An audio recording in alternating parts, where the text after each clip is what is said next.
Okay, well, welcome to our weekend restorative. I call this one kind of the immersion in my mind when I prepare it as far as the material. And this one, I like to focus on spine extensions and kind of resetting the musculoskeletal behavior. I suppose if you spend some energy and some thorough time invested in lanes of kind of traffic in the body and really kind of dive into that, it might be effective, at least in your consciousness and awareness in your day, besides the habit of deep breathing in class. So what I want us to start out is that we'll have our seat on our block in front of our bolster. And so you want to lift up your rear so it's on the very edge of your bolster. You're right next to the bolster on the block.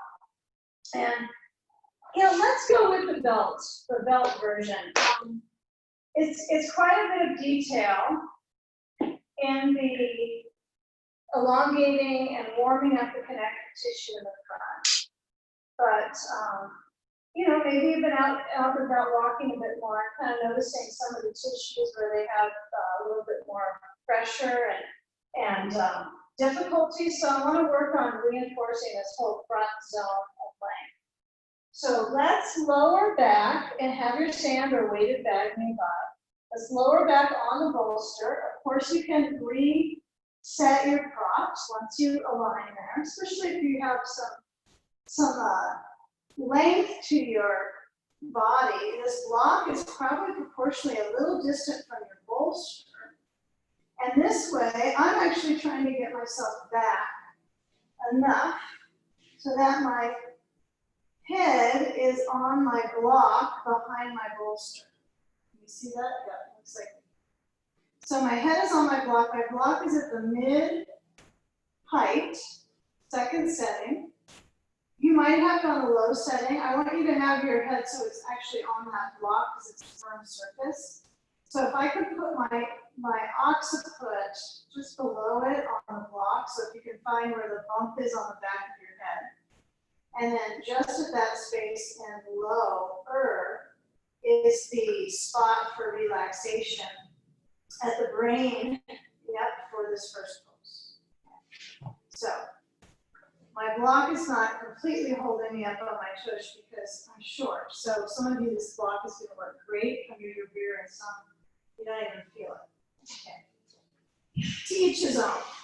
All right, stand across and ribs spanning, first with the sand application. So start with putting your hands on the sand or the weighted bag that you have and press. So instead of pushing up towards the brain, I'm pressing down as if I kind of feel my ribs and the pressure into my breathing, just a little bit, and then stretch the legs straight down. Now I've got that block helping me out. That's pretty nice. Okay, my legs feel maybe a little awkward with it, but when I reach through the heels and try to flex, I'm going to move my arms out and feel the back of the hands touch down.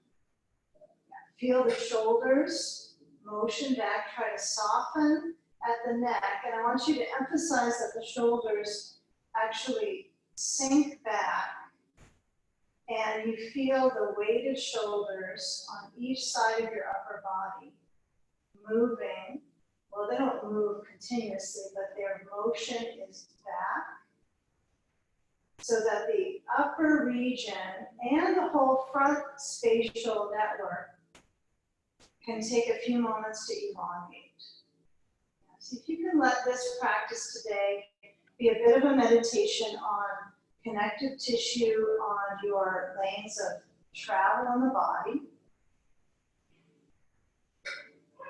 This is an elongation of balance, of inner spatial balance today, inner balance.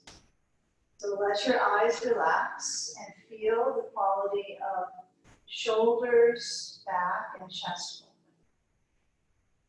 If your back is responding and you feel tugging in the back, right, at the low back, I would recommend that you simply slide your feet in towards your seat and just bend the knees. Now that feels a little bit better for a moment.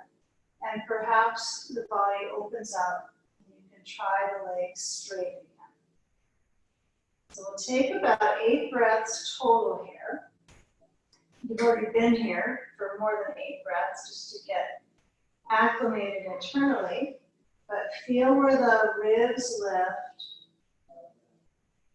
And then feel if you try to push the ribs up, if that is what grips your back. So we're trying to get the body to gradually release, not with a kind of punch up the ribs and I've done it all. It doesn't happen right within a few moments, it's over time.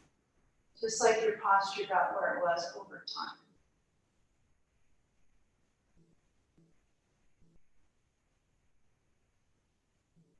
Now with the arms patterning back and feel when they hover off the floor, they may move back straight behind you. I'm going to suggest that they're more of a V texture with your chest.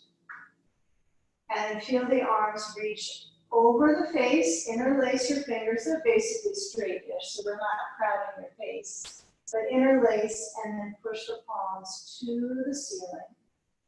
The legs could be straight, the legs could be bending. We're most interested in that your rib cage is feeling comfortable. And then as your arms reach back overhead, lengthen the waistband. Not just the armpits and the chest circulation, lengthen the waist. And then we'll keep that in our muscle memory, right? What this feels like, this achievement with our rear elevated. And I want us now to move our arms open, and we'll gradually get into reclining cobbler's pose. So my hands are beside my legs. I'm going to slide my feet in and unbuckle. And place the belt super close. That's going to be buckled so soon. So you want to have it right nearby. If it's under your legs, kind of work its way over.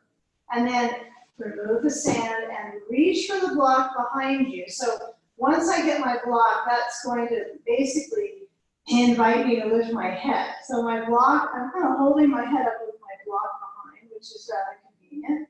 And then I'll move the block up besides my legs, lift up my tush, and then scoot my blocks to the side and slide down. And what seems to be the most reasonable here is to add a blanket or towel under your head.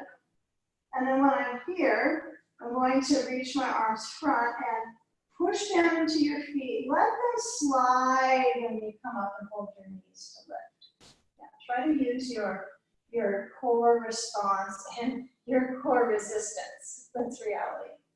All right, let's take our feet together, our knees so they motion out on top of blocks, right? My legs are going to be on top of the blocks, not necessarily my knees. So I'm taking some knee kind of restraint on how I'm pushing into that. So I want to kind of let it bask in the pose, let it release. So I have my knees a little high up. You might want your knees farther out.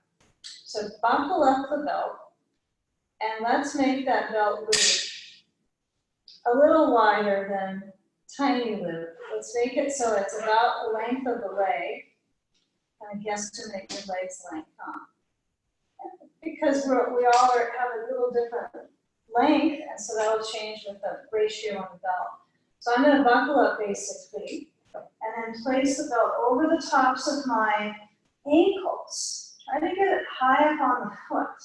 Right. Try to get that so that when I slide the belt down, as low on my back as I can, and my knees are out. Maybe some of you want the knees lower. You can change that once you're on your back. But first things first here. So we've got a sandbag. You can put it on your feet. You could go without sand. If you have 2 bags, you might put one on each side. Bring the arms forwards, and as you press through the hands, try this. You're going to turn left and bring the right hand to left knee and reach the left hand back on top of the blanket bolster setup you have, and feel the back muscles turning, the thick ribs moving. Feel the back thick ribs. Keep the hands as the involved party of movement, and then come to center and back to go to the other side. Left hand to right knee, right hand back, and rotate the back thick ribs.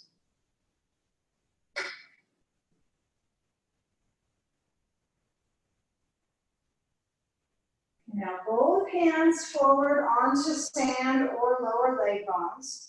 Tilt your spine, and I feel the form of your back, not necessarily with palpation, but feel how the back form is when you're breathing lengthy breaths, right? So as you feel the inhale, feel if the back has a tendency right now to really move into a curling shape, kind of a comma. And we'll move back from a comma all the way back to a reclining cobbler, and feel our feet push into the belt like it's resisting, resisting, resisting. If the belt unbuckles because you're so strong, that's okay. But it's nice to have the belt as I lower my head down to encourage that boost of circulation in my hips, the beginning of that. And if my lower back is complaining, I just set my blocks a little higher under my legs and scoot my seat a little farther forward, and that usually does it, right? So if your back is uncomfortable, bring your knees up higher. If you have two sands, that might be too much on the back, so just noticing. And then as your arms are reaching open, I want you to try to work with moving your elbows back as if that was the end of the arm piece that you have right now.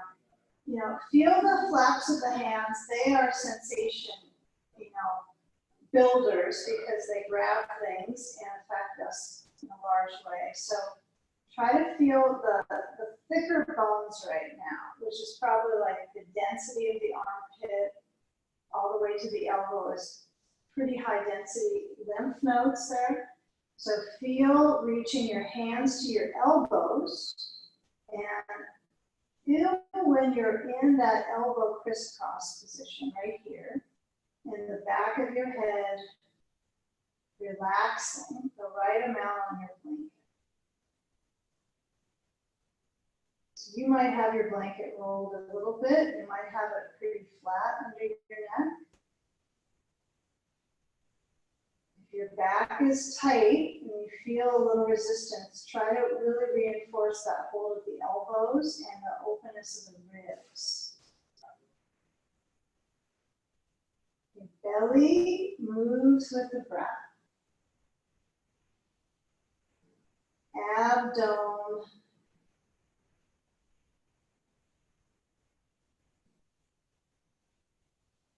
Domi abs. Now change the crossing of the elbow bones. If this is your awkward crossing, noticing fundamentally what is that about? It might be it triggers a part of your shoulder. It's probably a habit that you've used one side more than the other, so it's just trying to create that circulation dialogue into the shoulder. The shoulders need circulation too. Now, as you track moving into a simple reclining cobbler's pose for a few select breaths, we'll move our arms to relax besides us. Relax is the key. Find where they're releasing. The circulation basically kind of spins out of the shoulders and the upper arms. And from this position, noticing maybe the experience of the heart, kind of easily radiant compared to the first pose, right? We started with kind of a bold chest opener. Now it centers the heart, the core, and then moves into traveling into the waist and below to the hips. And let solid really happen. Let your body feel like it's solid on its back. No rounded backs. It's got round with the arch, right? There's curve, natural curve, but not hunching over here. Oh, you can do this close on the shoulder. And with the awareness of belly expansion and alternating compressing, massaging the organs.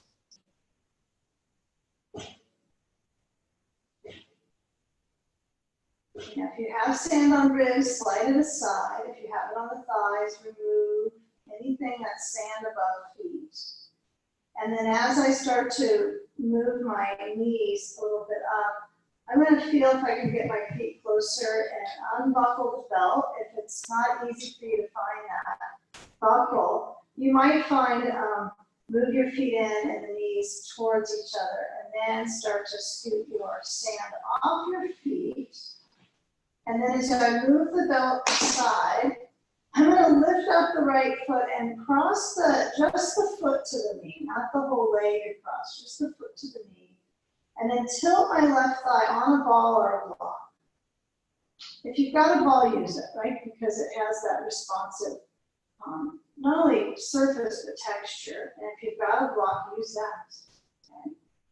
Both are going to respond by holding your leg accountable for the hip. So let's reach for the right knee with the left hand and feel the knee define it. Feel it's kind of resisting. It's not so sure it wants to go along for the ride.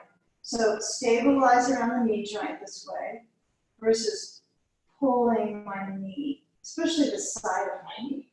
Right? So I try to cup the knee below the kneecap. It's a better place to kind of cup your hand. Relatively, and it's a little more structurally secure.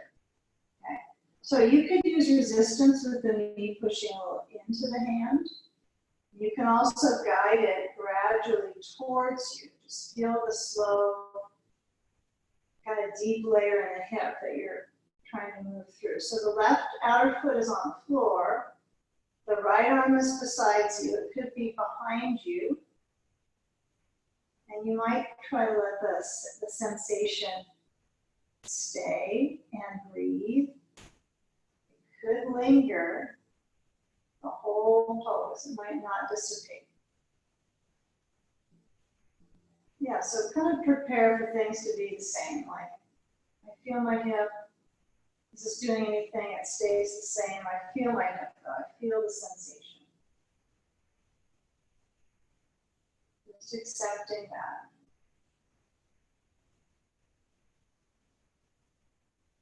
Now, when you travel through hip to hip, they really are isolated sides of town, right, in your body. So when you lower down any grip you have on the knee, you might put your hands kind of on your waistline and just notice now when I try to keep that centered, not necessarily push it in, but keep it centered so my spine isn't waving around. Then I stay with the leg concentration, bring the knees back to center, uncross, level the knees, cross from each other. And then as I would bring the left foot over now to the right knee, it's just the foot to the knee. Feel the left knee open, and then move the ball over to the right. If you like a little bit of kind of massaging your glute in between sides, let's say you could put, this is on your own random experimentation, you could put the ball underneath your rear and massage around the exterior part of the hip joint, right? Not the lateral stretch on the hip, but just the buttock muscles. Okay. So for some of us, we'll have the ball next to the right thigh and Tilt over to the right with the thigh muscles up. You might even have sounds come across the frequency with the hip. Hold on to the knee, and then as I grasp onto the circulation just below my left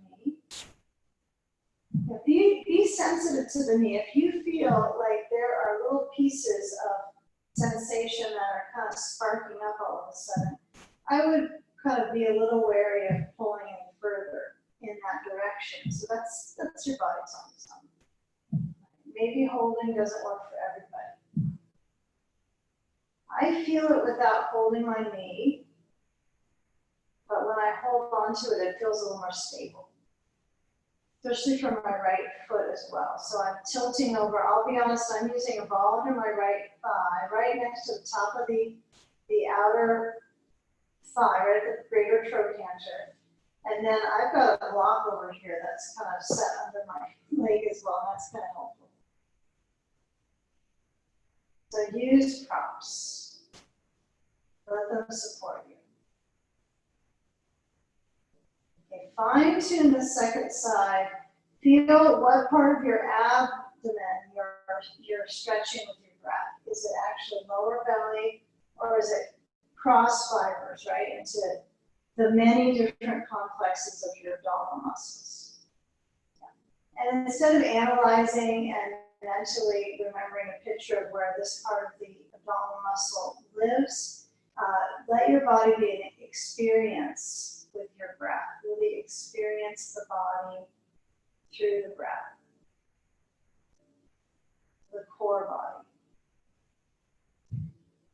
And now we're going to kind of take off on a journey with that, with kind of the relationship of leg pieces to waist piece to ribs and arms.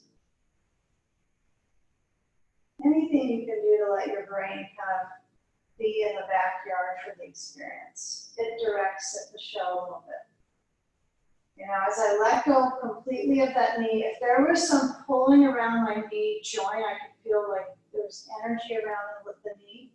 I want you to unwrap the leg and place a blocker ball between the knees. Try to scoot your feet enough forward that when you squeeze the object, that center of the knees, I feel my low back is not super close, my tailbone is not right on the bolster. There's a little space, so I put my hands comfortably between the bolster and my actual tailbone, right, just palms down. And so I want you to try to do that. Bring the hands under, so palms down, and squeeze the ball or block and release. Now, a block is a little more challenging in some ways because if you squeeze it, it doesn't really respond to you. It just stays like it's a block. I'm a block, I don't change. But the ball does change, right? So when you squeeze that, noticing the tone in the legs and the greatness in your lower back when the legs are pushing in, strengthening your low back. Okay. So we'll keep this rather simplified. We're going to loosen up that pressure, but make sure that you're still holding onto that object. And then bring your arms open, out to the sides, hovering off the floor. Feel where the arms are out, the palms are up, open to ceiling. And then squeeze the object. That's all it is now. Who knows what you found? All right, and bring your arms back overhead. And I want you to try to work this way so that you're squeezing. And now when my arms go forward towards the space beside the knees, I squeeze and I try to keep my brain back, although I anticipate that I might move it up, I guess. But I'm not going to, eventually. Squeeze in, and then I want you to let your arms lift back and overhead. And push down into your feet and lift up your hips like a couple inches off the floor. Really a small amount, very small. And then squeeze the object, and that's where it's at. So my pelvic floor is now up into another branch of pelvic floorness, right? Now it's kind of flooded with circulation, and circuitry is all awake. Okay. If one hip is tighter than the other, you can feel that pressure on one leg more than the other. See if you can actually get both of them to work in tandem. Squeeze the blocker ball. You got your pelvis up off the floor, I still hope. Okay. And now as you bring your arms forwards, lower the spine, remove the ball or block, keep it nearby, and then let's start moving our waistline to our left. And you're gonna push into your feet and move your buttocks to the right. Waist goes left, knees go left. And then we go into a pile on our crumps. Pile up, okay. Okay, now we're in second phase here of phase one. Okay, now we can open up a little bit. So what we're gonna do is change our props around. That's what we're gonna do. We're gonna take our blankets and make a stack with 2 perfect blankets or towels that you have. And they're as bulky as your bolster. So kind of look at that. Your blankets, if they're a little bit lower than the bolster, that's kind of nice for your neck. But you can have it as high as the bolster. Okay. Now, have the bolster, it's going to be something we'll be sitting on a little bit soon enough, so I want you to position it so that you are able to let your left thigh touch next to it and on top of it. And if you are going to go into side stage with me, you want to have likely maybe something on the inside of the right knee, maybe a towel, maybe a blocker ball. And as you lean into it, a block can go overhead, okay? And lift up, have some sand on the side sand. It's really called side sand, okay? So I move my waist and I get to feel my lengthening, elongation of balancing the coordination of my sides. And so the right arm could reach and wave around. It could touch down on a block. You might find that touching the block is becomes a little bit of an end game project for you. Like I got there and I'm there and I'm done. Now I'm just going to kind of do my time. So you might find really individualize this. Feel maybe even more subtle, my arm on my side. And the weight of your head leans into the blanket. That's important, I find, for my neck. So if my neck tissues can soften, I can move my shoulders back. So I don't have to have my right arm really kind of trying to gain something. I could let it be passive. Okay, left knee stays either bending or you kick out the leg, so it's more of a scissor kick. It could be either. But consciously rest your head, your neck, and make a choice with the right arm so the neck is comfortable. So if I keep cranking my arm overhead, like lift it and think I'm doing more for my ribs, and I feel a little bit of connection into tightening my neck, then it's best to let it go back behind you or besides you, alongside you. Okay, with the quality of ribs moving with the breath. Yeah, you might always start to change your arm position. You might in a few moments decide, oh, I'm going to move my arm overhead now. Let's see how that feels. That's okay. There we go.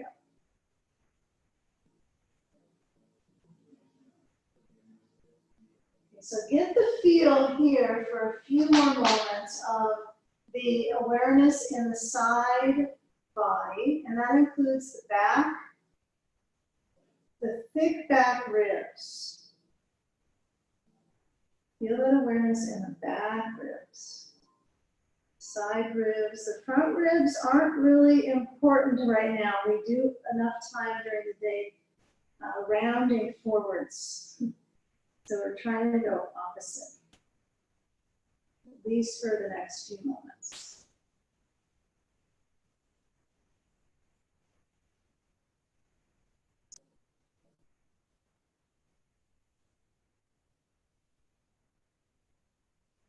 Now experiment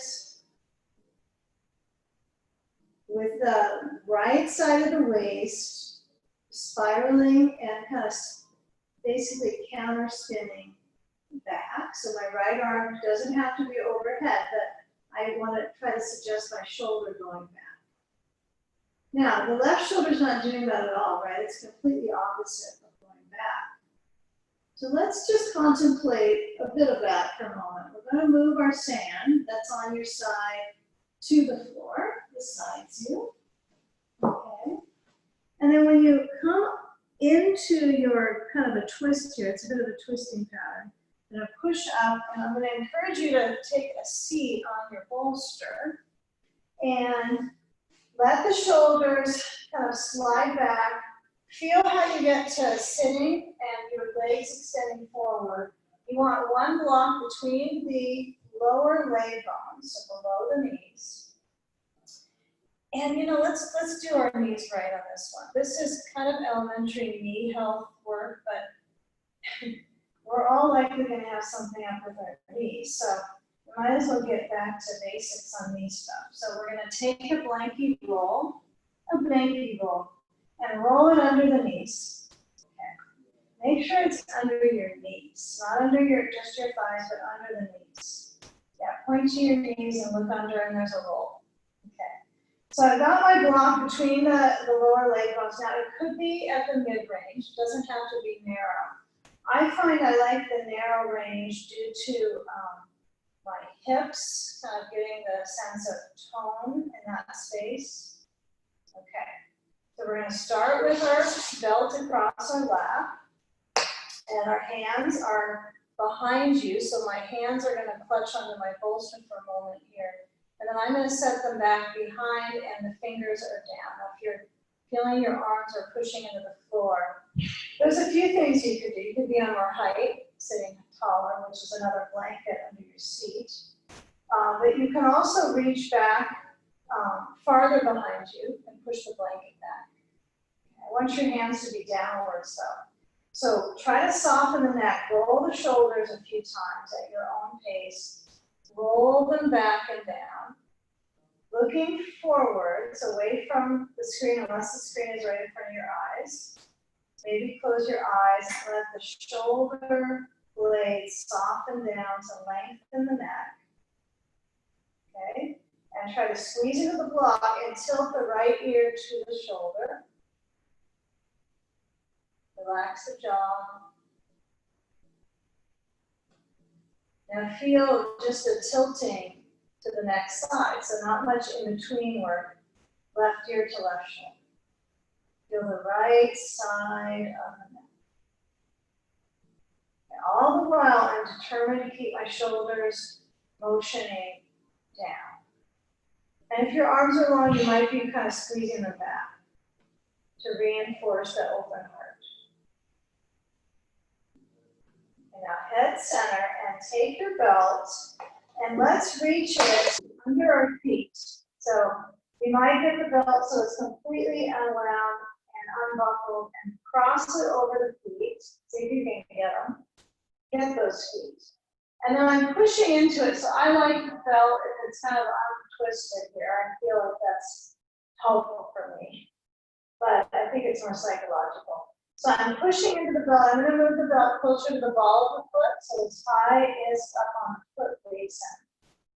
And the toes are free up from that. If you tend to feel your toes kind of curly around the belt, put the belt a little lower than the toes. Okay? Got that? And then as we lean back, kind of like we're ready to go, I want you to feel that when you pull yourself forward, your elbows are by your sides, and the belly organs have a sense of moving back. They just drop with the experience of gravity here. But see if you can motion them back. I want you to move yourself forwards. Feel your elbows, pull back, feel the spine, and see if you can let your elbows keep pulling back. Center. Okay. Now when you come up, draw up the kneecap so as if you're trying to pull the muscles above the knee, not just the quadricep, but the direction of gripping. And try to keep that assembly with pulling onto your belt. So I'm trying to contract my thighs, making them as toned as they could be. Muscles around the knees toning, blood flow like crazy around the knee, right? Like a big whirlpool now. Knee whirlpools, okay. And then let go of the belt and see what happens with the contracting of the top of the knee. Is that a little easier for you? Slide your feet in towards your blanket next to your knees, okay? Add a block between the knees. Narrow is really important here. Squeeze into the block and make sure that you're on your bolster, not off of the back, but that you're centered. And I want you to try to lean back and make that C spine. So you're more in a C. Squeeze the block and lift up your arms. And go slow. Continue alternating C spine, cat spine. Squeeze and elevate arms. Now, I'm only able to get my arms a certain range with my ribs feeling comfortable and my back happy. So you might find that you're offering focus into yourself to what is comfortable, what's rational for your spine. Right? Feelings aren't rational, even spine feelings aren't rational. So do what's best for your back. Now, notice the last couple times here when you are rounding your back, if you're getting part of the back on your bolster, like you're suddenly just simply sliding back, your energy gets a little waned here. So when you move forward, I want you to bring the block a little higher up on the inner leg and press into the block so it's not just with the knees, but in your thighs. That responds in your hip flexors, right? That's a hip flexor response, probably. So when I move forward here, right, I'm going to interlace my fingers, turn the palms forward, really push out of the arms, and now lift up the arms so the side waist gets busy. Lengthen, and then reach the feet forward. It's a little awkward with the block. I know it kind of pushes down the blanket probably, but try to hold on to the block still. Like you're armless, you can't hold on to your block. Reach up with the arms, really reach the armpits. And it's the waist that's reaching, not really the arms. The waist is doing a lot of the work. Okay, open out the arms, breathe again. Shoulders roll back. Okay, loosey-goosey shoulders. All right, now let's take the block aside and we're gonna move into the side stance with the right hip down. So we'll remove belts. And this blanket is likely going to be necessary behind you. Okay, so sliding, turning right, blanket, toss back on top. Okay. See if you can make a bit of an ease into this transition. Maybe there's a ball or a block inside the left knee. And then as I add my stand, yeah. You know, I find I have a little bit of a ritual of this position. Since it feels so good on my back that I have habits now getting into it to release what my personal intentions are, but you might find that's a positive thing. You're learning how to, you know, habituate your structure to feel balanced.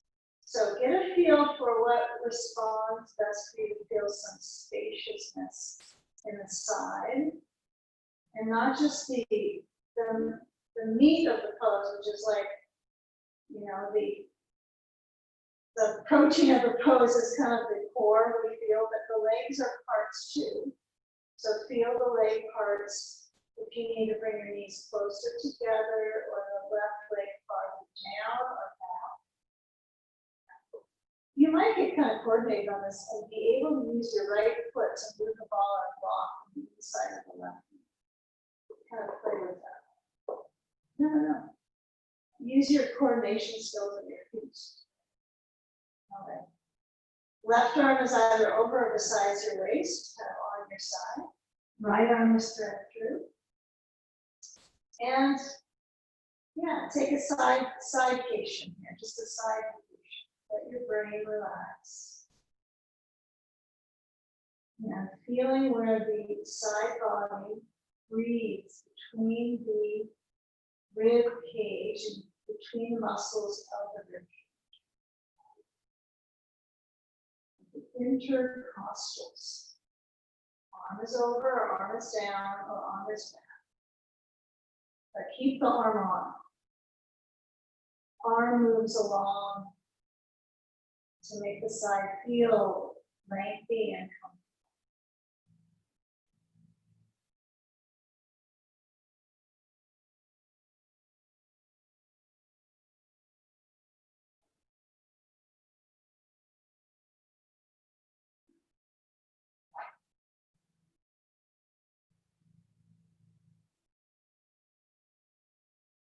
With a few more moments along the side branch, feel where the tailbone is connecting. If you actually have had any pelvic motion in this pose, or if you just kind of swung into this position with the leg habit and ribs. So the pelvic motion is a whole other piece of it, and you can let it go in your consciousness or activate it. So feel it when you arch the back, when you move your tailbone under, those different lanes of movement of the tail. And then let's get a feel when we move, in the next few seconds here, that left arm over to our right side. Okay, so you're going to start to curl into a little bit of a curly shape, a potato bug. And then as you push to come up, this time what I want us to do is actually move our bolster forwards. Move your block that's underneath, and take in your blankets. Why not? Let's make it like a real happy seated hip opener. Okay, so I've got my 2 blankets. This is about the height of support. And then we're going to take the left knee to bending, and I like to have you put something under that knee, whether it's a ball or block. And with that sandbag or weight on the left upper thigh. Okay, if your knee is feeling particularly pressurized, noticing if I try to force the foot closer in, it might be tough at times. So feel where your knee is open, the left knee, and take some moments here to get the bolster forwards and up, and it's on its edge, so you have your bolster, so the short end has hands. The bolster has hands. Okay, so when I lean forward, everybody runs away. When you lean forward, your right leg is, right, it's up at about 2 o'clock, 1 to 2 o'clock with the right leg. So the back can open. Okay, so my right leg could be straight and it could be bending. It could be both. Bend or straight. Both are good. Okay, maybe right now my bent leg feels better. So when I lean forwards, I lower my head. That's important here. Let the neck kind of graze down.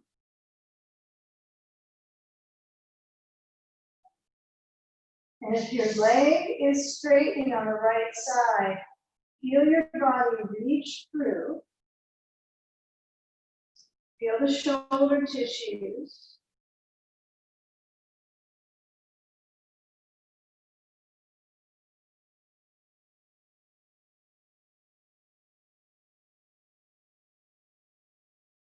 Now as you come upright, place the bolster down and the foot on top. Probably the foot that's free. Okay, it doesn't have something stuck on the top of it. So when we're here, we're going to rotate the waist. We're going to go both directions today. So let's take, we got a block behind us somewhere back there. You could use one flat block. I'm going to start with the mid height just in case. And so when I bring my arms up, let's start with our half Gomukhasana arm. So my left arm is up, and I hold on to my left elbow with the right hand, and I'm going to try to put my left hand on my back. Good luck, yeah. Left tricep is reacting. Okay. Now feel the thickness of these bones, right, that connect from your shoulder into your ribs at the top. And turn left hand back to the block. Right hand to left above the knee, probably is healthier than holding a kneecap. And then feeling The times of challenge here to twist, it's a bit of a challenge to feel the thicker ribs, but you want to feel thick ribs when you twist, but not collarbones and the thinner ribs, which are more like wishbones, right? You want to get a feel of the thickness of the ribs turning. Yeah, so feel that complex of your right hand. Now my hand is getting closer to the knee because it feels like a piece that's meant to be held onto with my hand, but I'm going to try to observe going a little higher than the knee, just a bit, to strengthen my core. And then we're going to simply bring the right arm up and turn the heart back forward towards the right leg, left hand to right elbow, press that right hand. We'll try to push the hand into your upper back. Try. It might be unwilling to push deep, but try. So the right elbow is moving up by the support of your left hand. And then just keep it going. Reach the right arm back to the block, keep going, twist. Left hand just below the right knee, and rotate. So this hand on the full twist is below the knee, and turn. I'm trying to take twist poses that are suggesting a little more circulation over the knee instead of kind of gripping around the knee joint. Okay, now the right shoulder moving back. Now see if you can move your right hand around the waist behind you. Notice your shoulder might turn in on the right side. So if it's rotating in on your right shoulder, I'd rather have you bring your hand back to the block. That's me. My shoulder is, right, it has some history with it, so I'm still working to get that rib cage to move back.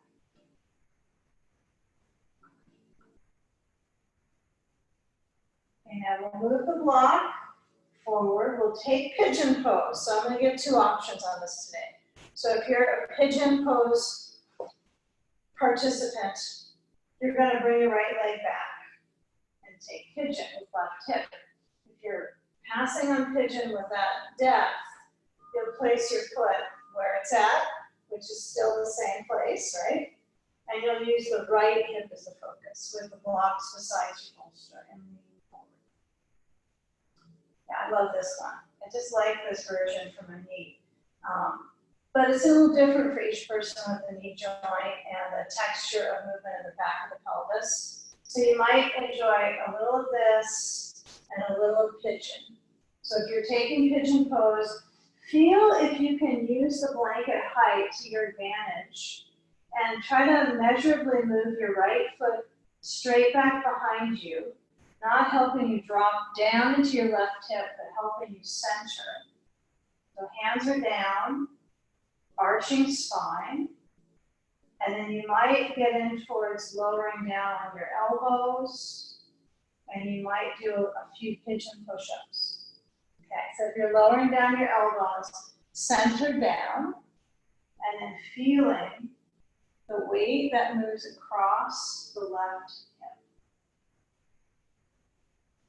And if you're seated with your foot on the bolster, it's the right hip. Depends on your pose of choice.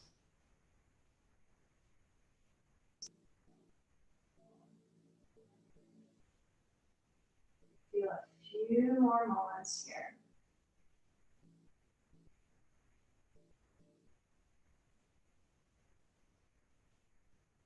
Now, this is where sometimes the intensity of connecting upper and lower layers starts to kind of harmonize in the practice about this point into it.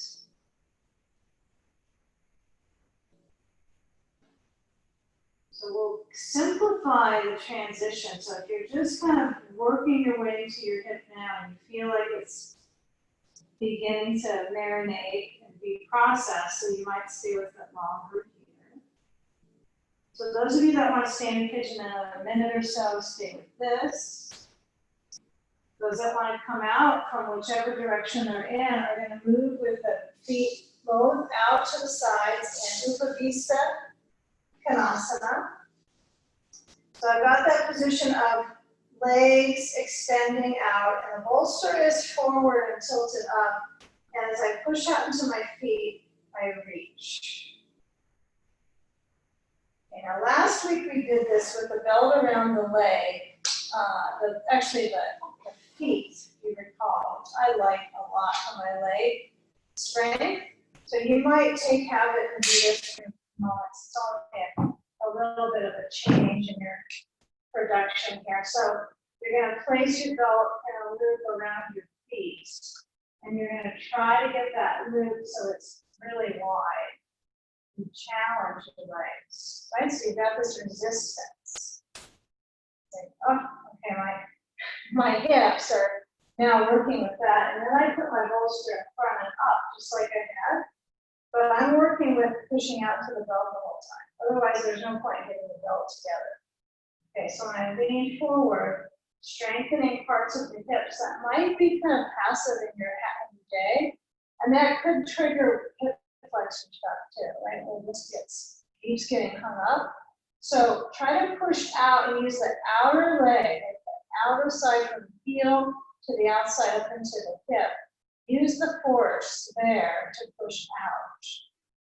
It isn't the most restorative moment, I have to admit. It's a little activating and a little intense, but breathe with it for a few more.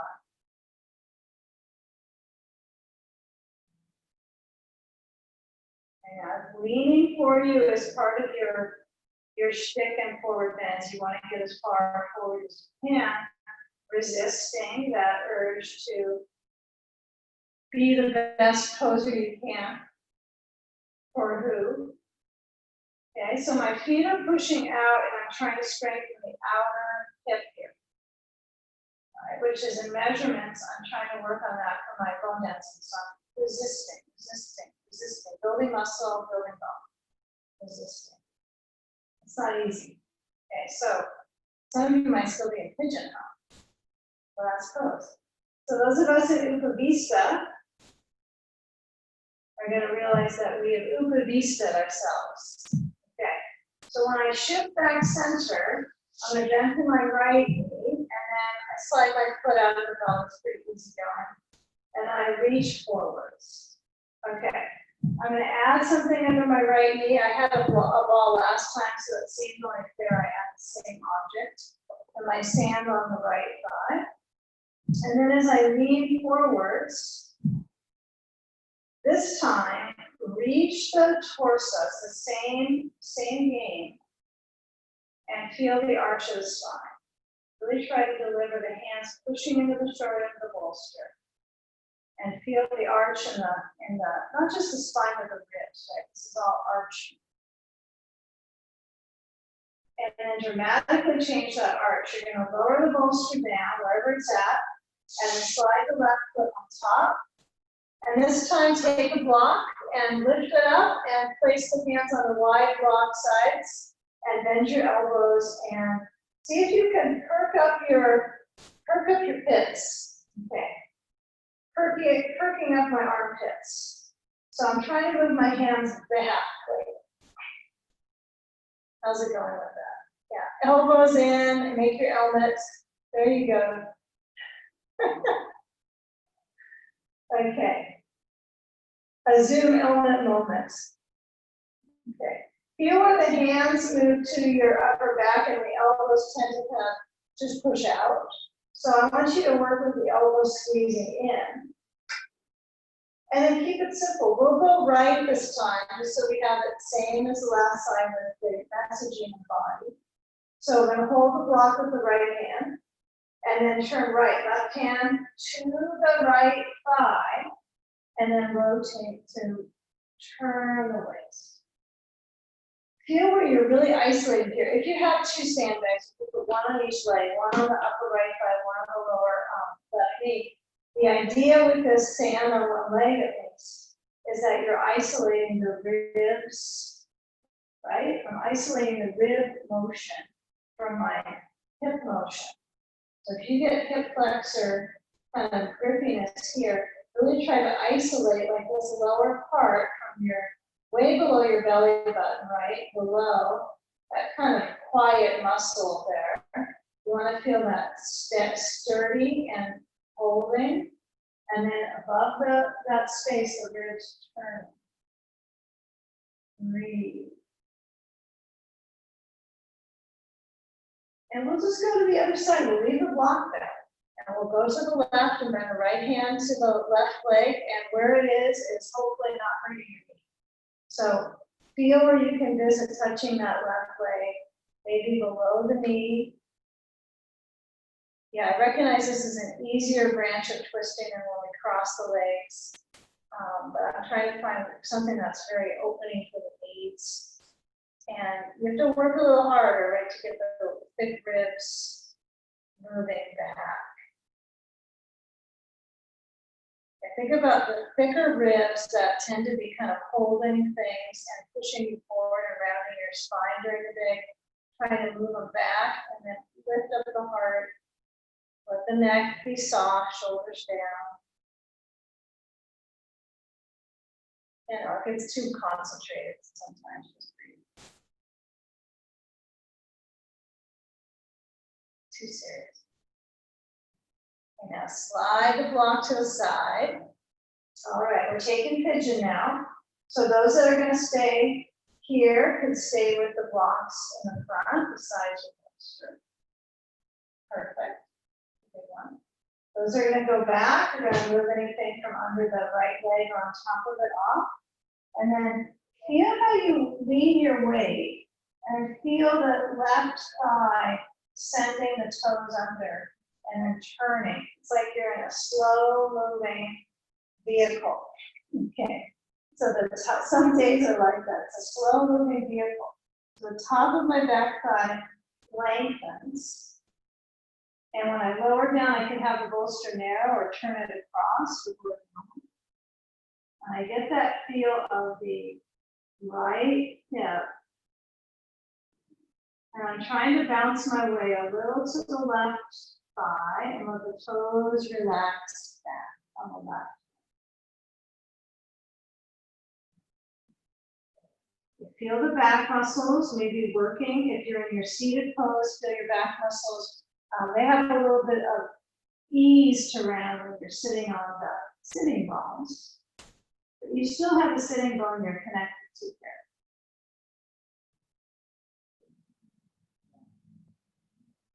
We're going to come back in the next few moments. So I want you to feel where your left thigh is behind you. So if your foot right now, this is for those of us with our foot on a bolster.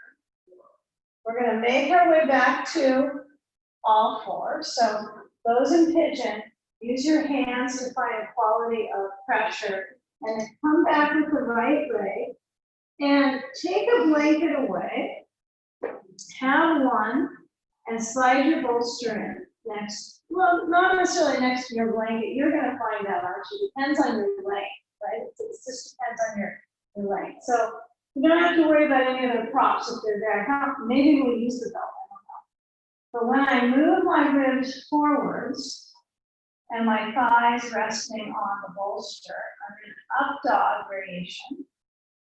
Okay. Feel the ribs that you are just kind of moving their thickness around, moving into the front zone, spreading apart even. And then as you lower your belly, see if you can bring your legs a little closer, and then feel the legs a little farther out, and take both directions. Feet a little closer, feet farther out, and feel what's better in your lower back. Hands are spreading out open. No wrist pressure right now. Fingers open, elbows by the sides. Okay, feel what's better for you. Feet apart or feet closer. Let it be what's comfortable for you. Okay? And it depends on what we're doing, huh? Lower the elbows down into Sphinx pose. Feel how you kind of slink your spine into a Sphinx. Slink, Sphinx. You feel the arch of the back and feel the frontal hip bones pressing down. Okay. Soften the neck, let your head tilt forward. And really work into your forearms so you feel your elbows press down, feel your hands open. And I want you to lower your head down a little more so you can slide your hands back so they're pretty much under your shoulders. And slide the hands, palms down, elbows in by the sides. Feel your head tilt so that your crown of your head is forwards. Yeah, this is a lot of back strength work here. So elbows in by the sides. Now, if my feet are apart, it's different than if my feet are together, right? So if I stretch my feet a little farther out, I'm in a little happier place with my back muscles for me, but it's up to you. Okay. So feel that initializing kind of grip in your buttock muscles and noticing this work, right? If you've got hip flexor kind of catch-up work to do, or it's got some jam there, work on these poses, work on the glute work. There's a few that we did today that are helpful for that so far. So I've got my feet outwards, and then as I push into my hands and lift up, feel the ratio of pressure on the wrists. Try to turn the hands out a little bit, almost like seal. Yeah, so I turn my hands out. Move the shoulders back. You don't have to turn your hands out. It feels better with them forward, index finger forward, fine. Okay. So now as I let my spine lead me back down, I'm going to go about halfway, and then toes under, halfway, not all the way. You got to get back up. And then as I push my knees down and move my hips back, and I tuck the knees into about hips distance, and my hands are still in seal, and I'm rounding my back to back. Really lift your back, make a dome with your back. Cat dome. Okay, feel the dome, feel the dome. Dome home. Okay, now we're going to come back to down dog and try to keep that dome home. Okay.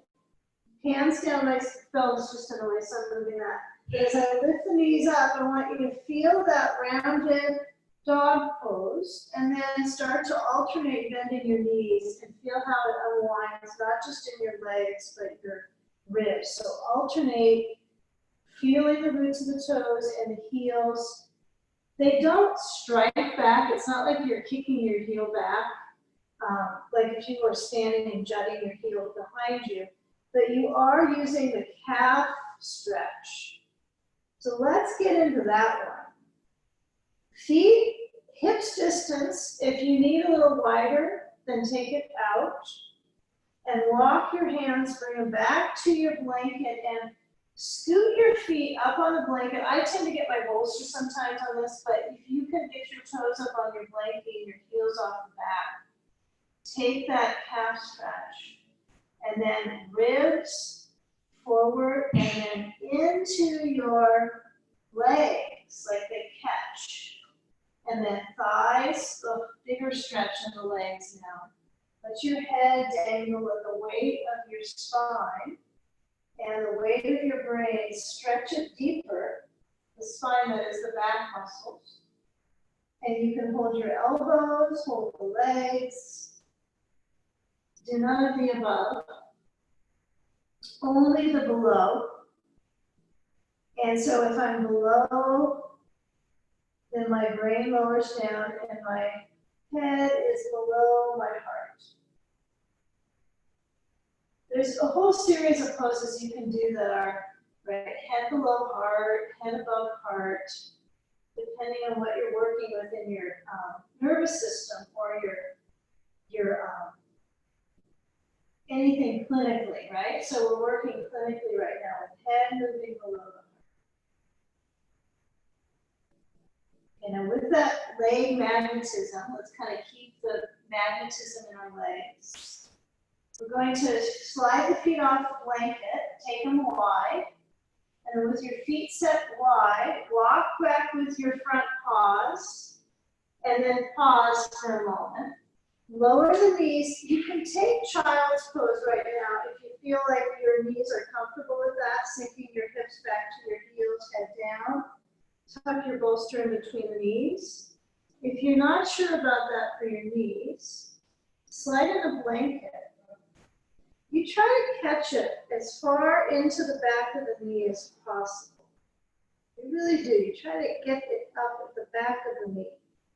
It's supposed to get space behind the knee with the blanket. And not a block. Blocks are too much. They're too harsh. So you want to have a soft curl in the back of the knee.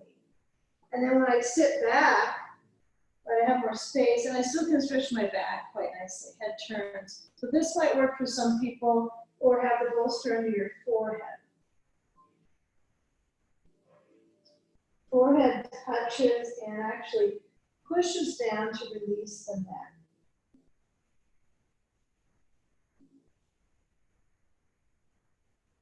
Now, if neither of those shapes work for you, you might be in cat pose and cow, alternating the back leg for the next few seconds. So it's good with whichever direction opens the back. So take a few more. Remember, the bolster can be between the knees. It might be a little more satisfying if your knees are comfortable with that. Now, if your head is turned one direction, rotate it to the other.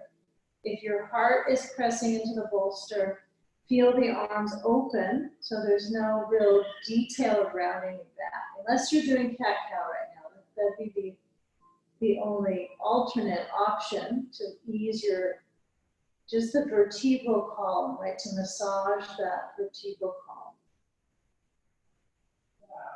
Okay, now focus here where your spine is reaching back. And now when you come up, you're going to lift up to table, and you're going to move your bolster horizontal. Well, actually, you have it here, so let's use this direction. I'm going to move my blankie aside and take a block set into the front of my mat so I have something to lift up my arms, appendage support. Okay, the knees are already kind of set out. So when I step the right foot to the top corner, I'm going to actually turn my bolster now. You already did your set, okay? And walk the right foot between the blocks. Yeah, there we go. Right foot is center. Back knee is off the blanket now. Now lift the toe, hook the toes, cook the toes. Hook the toes under, and then voila, my leg is up. Okay. So feel where you have momentum here in your back leg. Alternate forward and back at your knees leisure. So feel kind of leisurely motion through the knee joints. I feel it moving. You might have some sounds with your joints here. Whether it's ankles or knees. Not too clunky. Okay.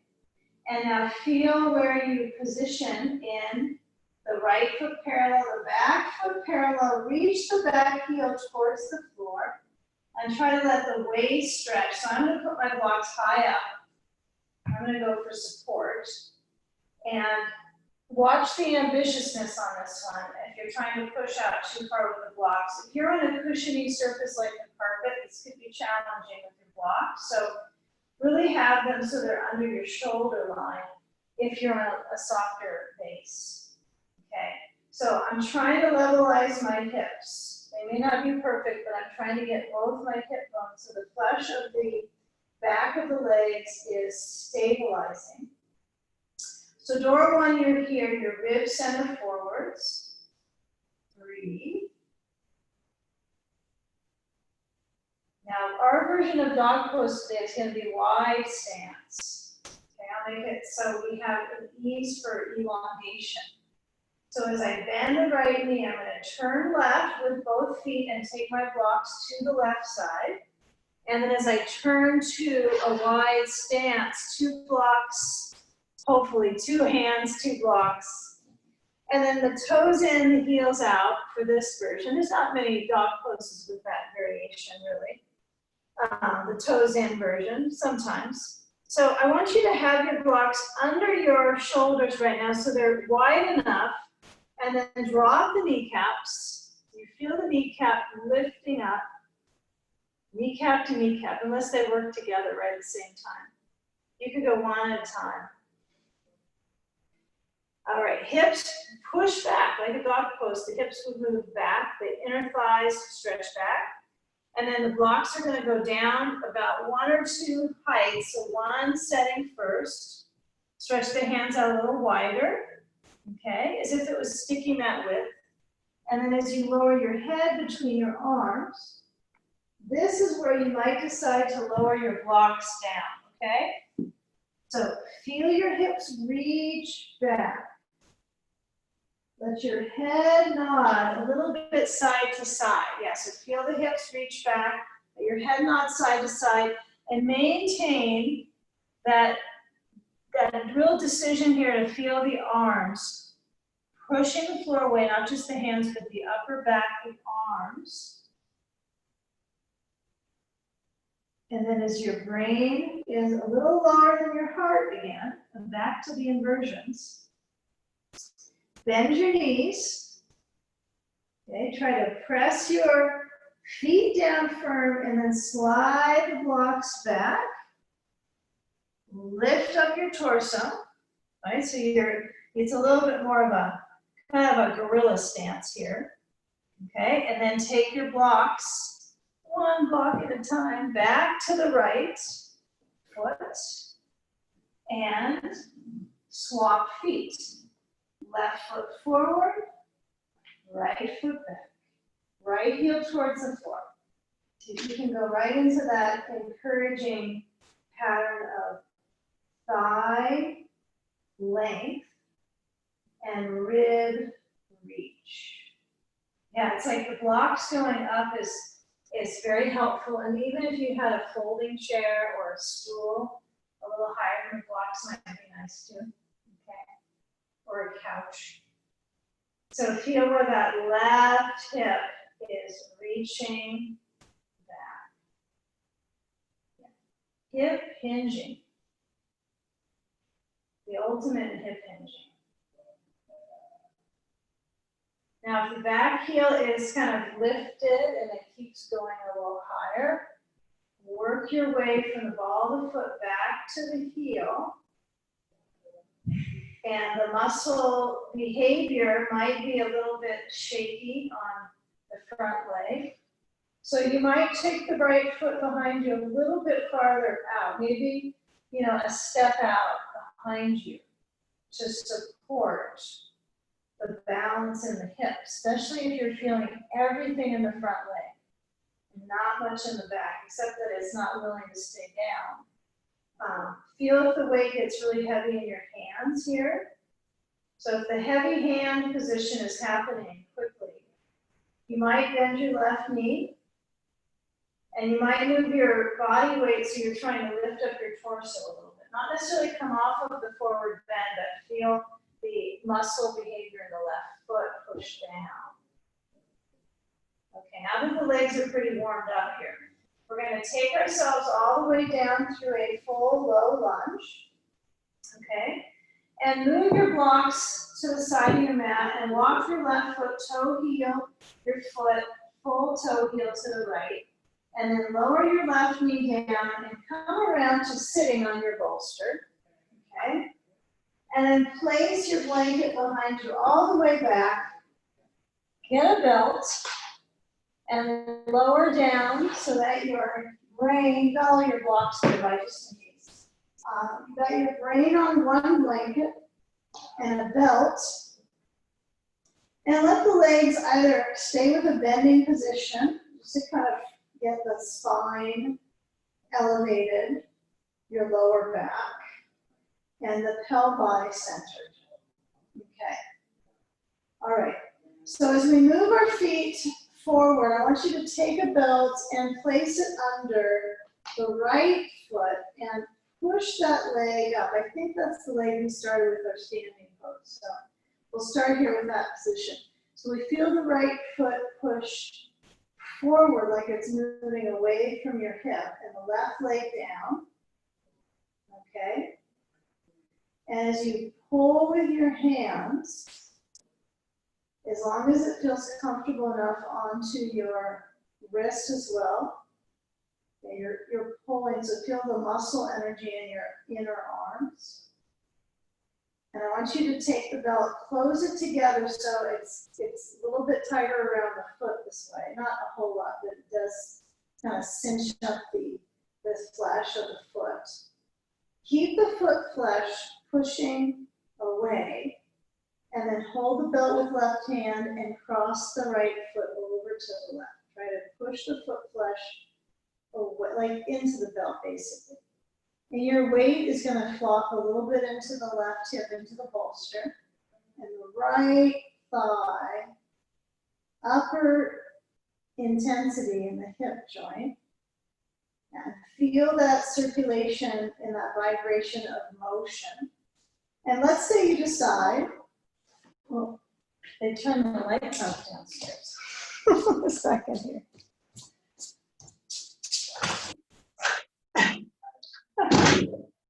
So take that leg so it crosses over. And when you feel the leg and the hip joint center, I want you to move your right thigh so it goes back straight up, foot pushes, and then it crosses back over. I want you to keep this rhythm for a few moments. Straight up to the foot, like you're pushing away. The resistance factor, I think, is a little challenging here. Between the world of crossing over and then pushing straight back up. Okay? So I want you to strengthen and stabilize around your right hip joint. So cross it over and push it straight back up. So feel that resistance. Now, when you cross over this next time, okay, feel where that left knee is softening. And then take a moment to make this pattern. So your choice is a couple. This is different than we've done before by a long shot. So I'm going to move the belt off my foot. Okay. Now I'm going to encourage you to put both legs together so the knees are side by side. Well, they're close to side by side. The top leg is a little bit back because of the pelvic factor. And then add your sand to the outer right hip. Okay. So try to put the sand up pretty high up on that exterior hip. You can cross the sand so it goes the whole length of the thigh though, all the way to the knee. And then span your right arm open and turn your head to the right. Yeah, now I know the material that we worked up to build to this position is pretty dynamic, right? Your hip has been busy trying to receive the pattern. So let it process for a good minute.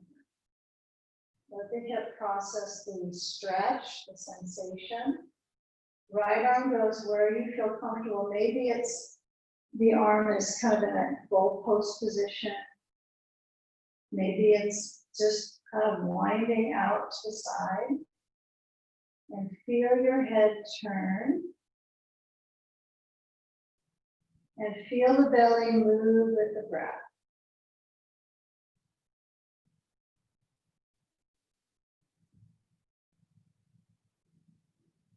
You're noticing the ease in your back for this position. The hips are elevated, so it's a mild inversion. It's pretty mild as inversions go.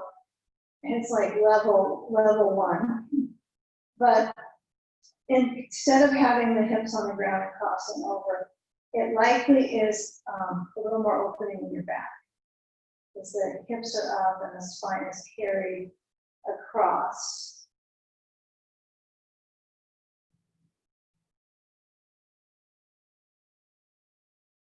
Now carefully and really slow when you switch sides. I don't know how quick you'll switch, but you want to make sure that all the work you did on this right side isn't going to be for nothing now. So even though it seemed kind of a small project, it was still important.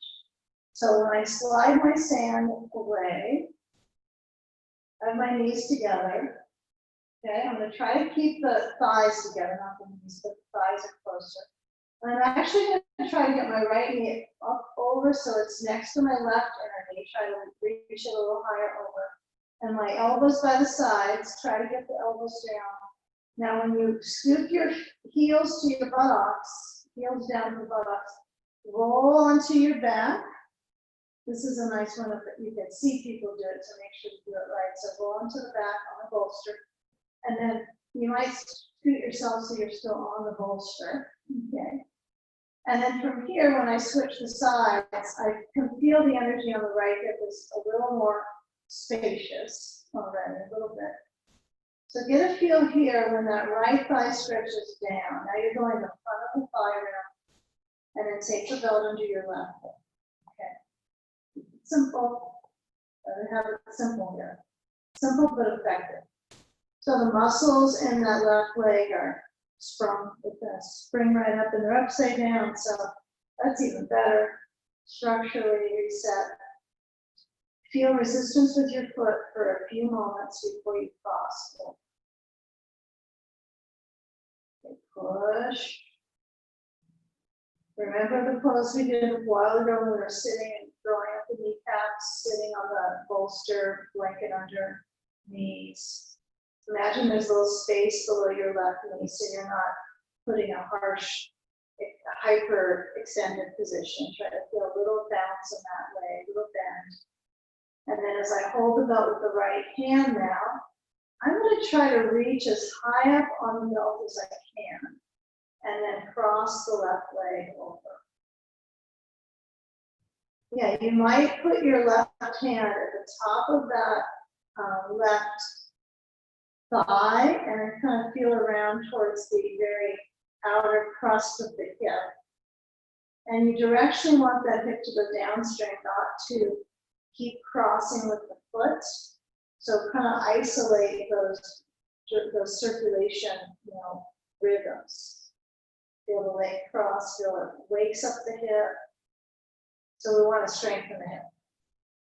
So breathing, and that comes into the sand next, right? When we add the weight onto the hip. Like we're in school today. Let's make it a little easier for the final part of the practice, huh?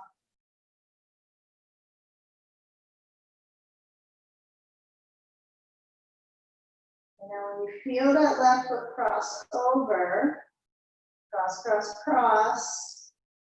Okay, now I'm going to slide the right foot in, take the belt off my foot, and then add a block the sides under my legs on the right side, so my knees are close-ish. And then I add my sand as I please. Now, one side, your knee may be closer than the other, right? And it's not necessarily your hip flexibility, it's likely your lower back flexibility. If you have one side of your back that is stiffer or cramps up, or you hold that side more, noticing this one. Yeah. I'm trying to get my left knee closer to my right, doing the best I can.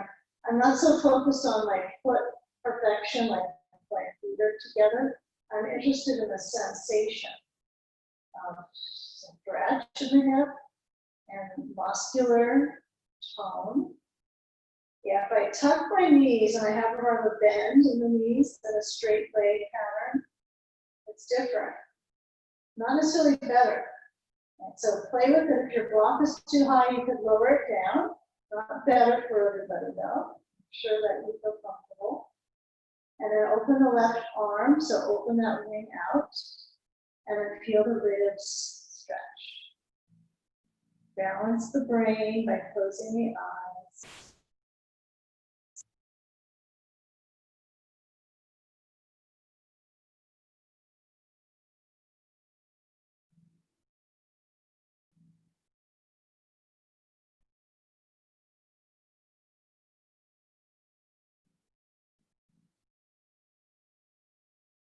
Now, if the sand is in a place you want to move it for a few more moments, you could slide it farther down the exterior thigh. You could feel what the difference is. but you're trying to get the legs to basically merge and seal. Right, as if it's gonna take a whole lot of work to get them to unseal. So really work with that knees, thighs together, not necessarily squeezing, but using gravity's influence of the sand to merge the legs together.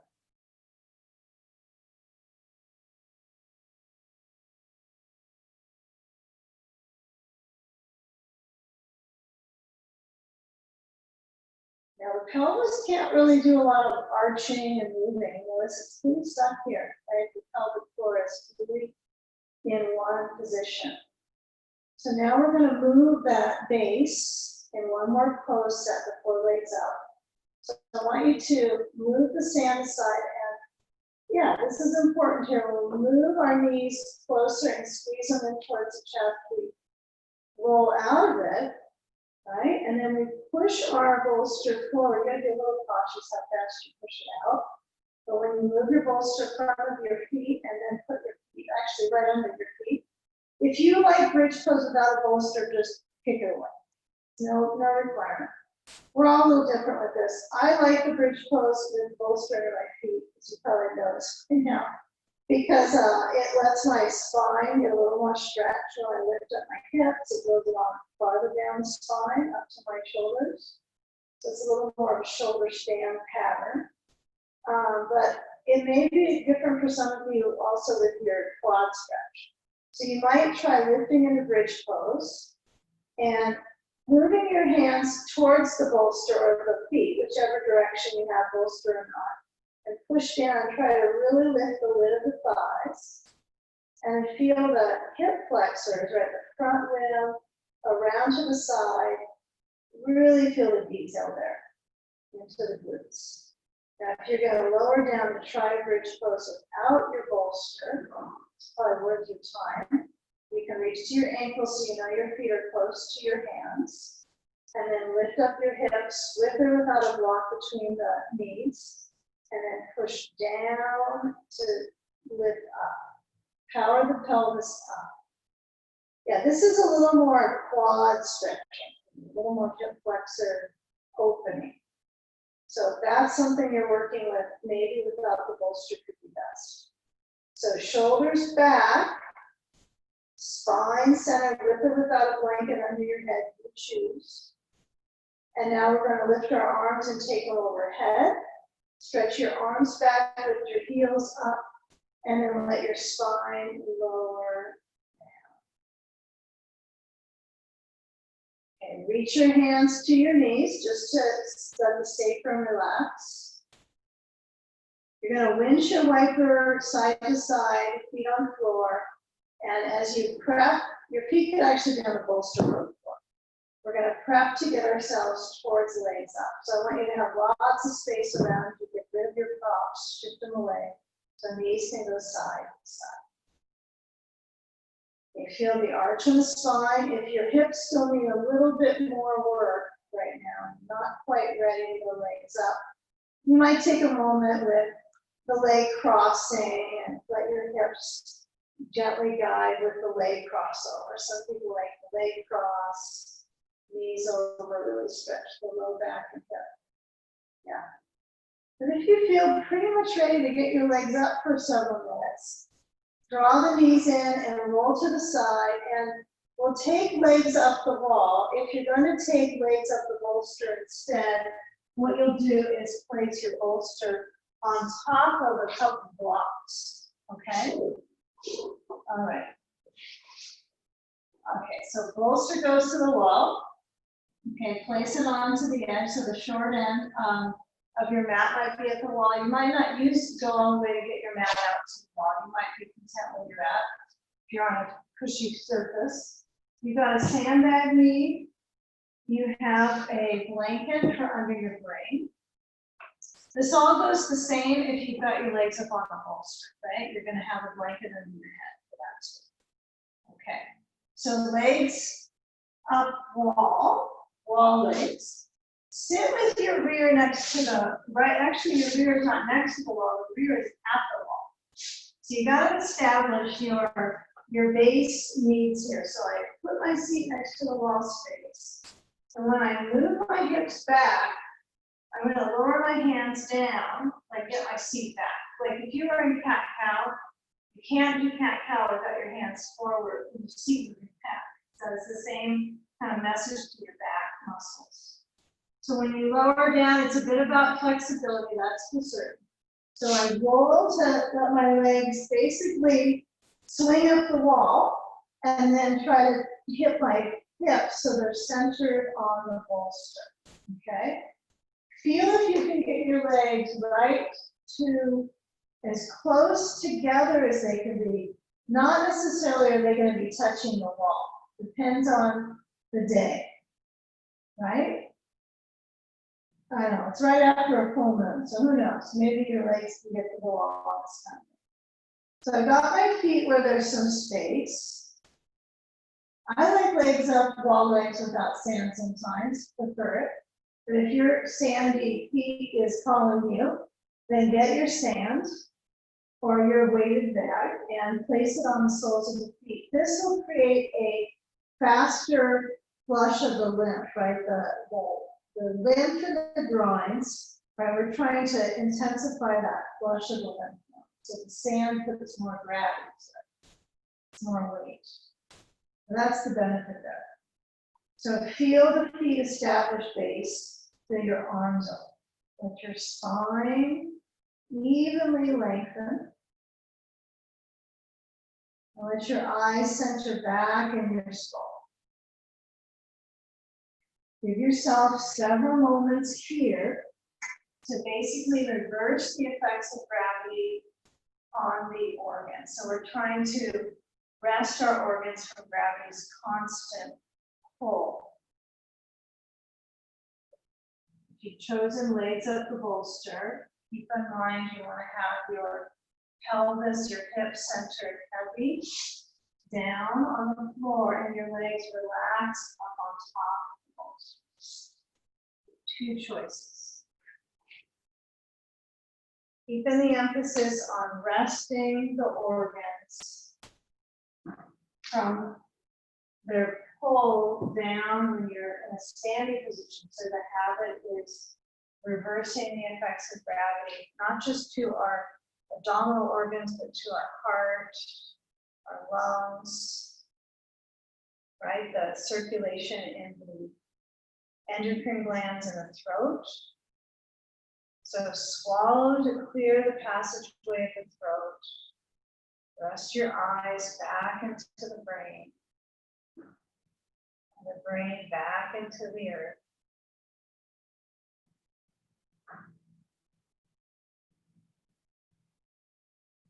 Feel a few more moments here.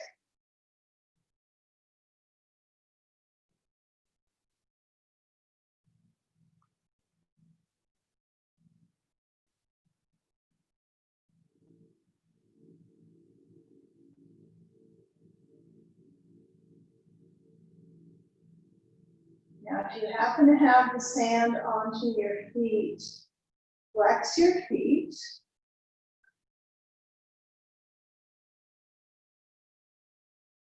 Feel the passage of circulation in the thighs.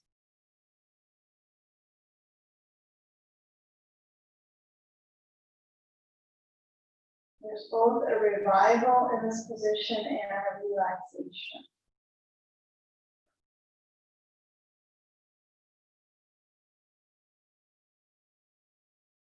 So as we process the practice and actually absorb the sequencing we've done today, you might set your intention not for the practice, for what comes after the practice, what follows. Feeling the space behind the heart gradually open.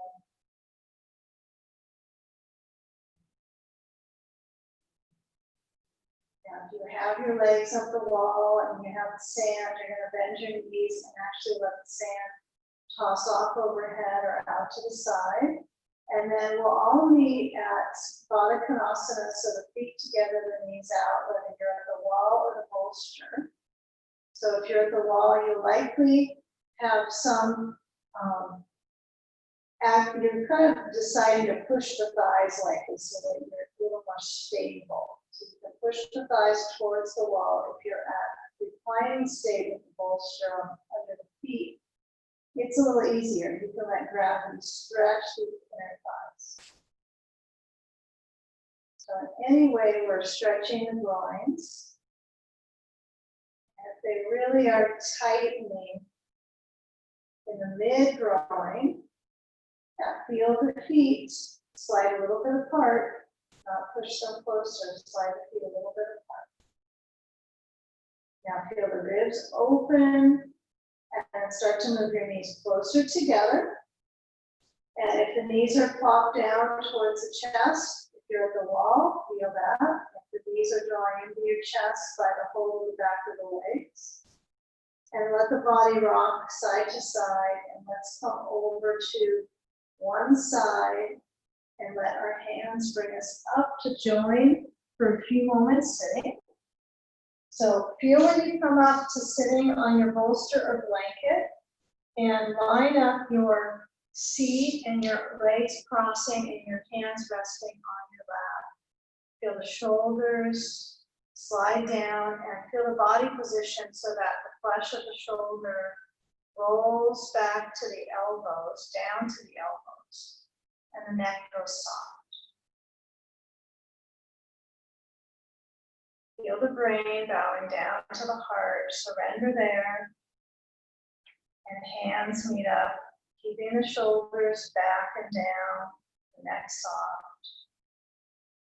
And let's unite our breath to close our practice. Inhale together. And with exhales, bowing into heart. In gratitude, namaste. Okay. All right, thank you. Besides our blackout moment, huh? We made it through.